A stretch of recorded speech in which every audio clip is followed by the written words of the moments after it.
nak lebih cepat berkesan, kita pakai siang dan malam. Okey, so yang ni adalah serum kapsul pertama di Malaysia. Puan tengok dia betul-betul, bukan untuk dimakan. Cara nak buka boleh dapat macam ni, koyak di bahagian tepi. Okey, apa function dia? Dia bantu untuk mencerahkan wajah kita, mengajarkan kulit, reduce melasma, kulit kusam dan juga jeragat. So kalau siapa yang ada fine line pun boleh. So apa yang puan kena buat, ambil yang ni dan dia hanya activate.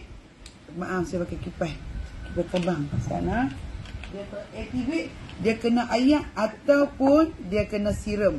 Okey, siram yang jenis ayak macam ni. Alright, ambil yang ni, tak payah pakai banyak biji, sebiji pun dia cantik dah. Ambil dia, sapu. Ni saya dah pakai dah kat muka. So macam saya pakai kat tangan juga. So kalau puan ada masalah kulit kusam, jeragat, melasma, dah lama dah, puan tengok ni sorry tangan saya tadi pakai lipstick. Nampak tak? Macam mana dia merosak masuk kulit kita.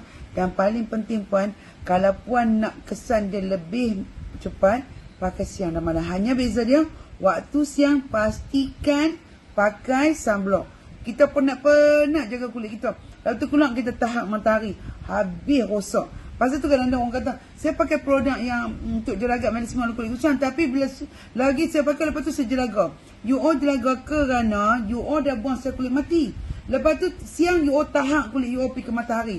Dia sambang balik lah. So puan, kalau puan dah ada masalah tu, pakai yang ni. The best thing pasal serum ni ialah dia sesuai untuk semua jenis kulit. So saya letak kat beg kuning dan insyaAllah cuba sekarang. Alright, bye. Assalamualaikum.